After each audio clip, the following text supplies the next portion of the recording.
Alright guys, my name is Shervin, welcome to my channel. Now just a couple of days ago we got word that the inflation is as high as 9.1%, which is the highest it's ever been in the past 40 years. Now there are of course many reasons as to why the inflation has been going higher and higher over the past couple of months, despite the Fed trying their best to limit it as much as possible. Which is why I thought it would be a good idea to make a video about this very topic and discuss exactly what is causing this problem and what we're trying to do to solve it. Now, if you watch to the end, you're going to find out exactly what is driving these inflation rates, how we can possibly get a hold of it, and of course, what this means for your investments going forward. And as always, if you're new to my channel and you enjoyed this video, make sure to smash the subscribe button down below and join the community. I make new videos about personal finance and investing on a regular basis, and by subscribing to the channel, you get to see all my new videos right as they come out. Also, it takes a lot of research to cover these current events, so if you appreciate the effort, then do me a favor and smash the like button down below for the YouTube algorithm. But alright, with all that said, let's get right into it and talk about what factors mainly drive the inflation.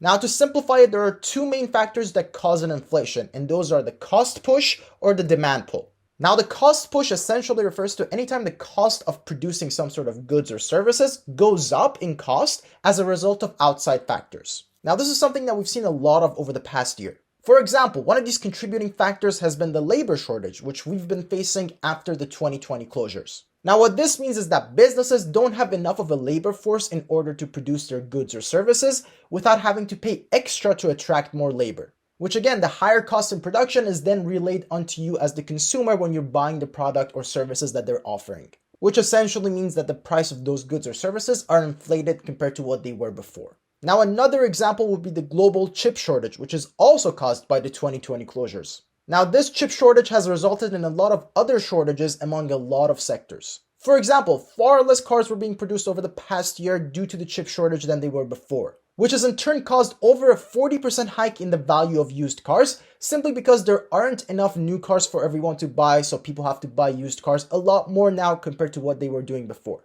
Which ironically means that one of the best investments over the past year was just to buy a whole bunch of used cars and just hold on to them until their values went up.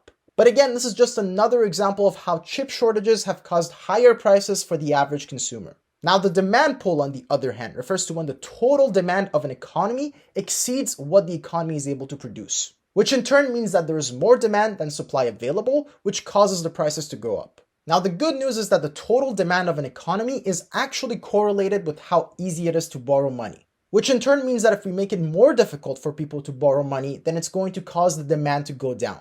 And the way we do that is by rapidly increasing the interest rates, which is exactly what the Federal Reserve is doing.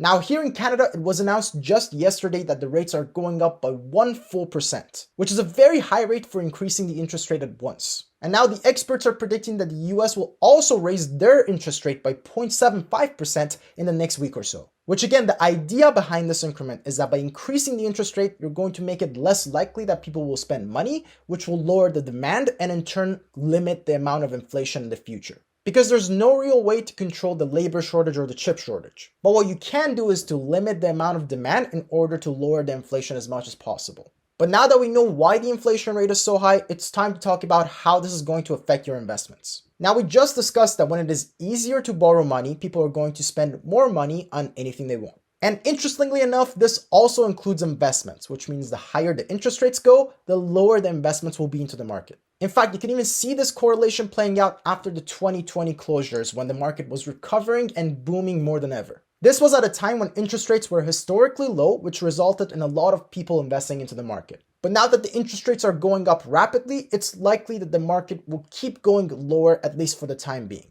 Now, what does this mean for you and your investments? Now, if you're someone who's investing into broad index funds and for the long term, then you should just do what you've been doing so far, and that is to buy and hold. Say it with me now. Buy and hold. Now, I can completely understand that it can be very frustrating to see the value of your investments going down and then you buy more and then it goes down even further and then you buy even more and it goes down even further and you just kind of feel like an idiot for just buying and losing your investments. But again, I just want to remind you, these are not realized losses until you actually sell your assets. If you just buy and hold on until the market eventually recovers, you're not going to be losing anything. Now, if you're engaged with risky, volatile investments, then of course anything can happen with that. But if you're investing into broad index funds, you're not going to lose if you just buy and hold. Again, there have been tons of market crashes and bear markets in all recorded history, but the value of the S&P 500 has never gone down over a 20-year period, which means that no matter how many times the S&P 500 crashed, it always found a way back up. So please, if you're someone who invests for the long term, whatever you do, do not panic sell your investments. In fact, if anything, you should be doing the opposite and buying even more now because it's all on sale. And to quote Warren Buffett, you should be fearful when others are greedy and greedy when others are fearful. Alright, now that's about it for this video. Thank you guys so much for watching. Make sure you're following me on Instagram. I post there regularly, so if you want to be a part of it, make sure you're following me there. And also, as always, if you have any questions about any of the stuff that we talked about in this video, make sure to let me know in the comments down below. I always respond to every single question that comes in.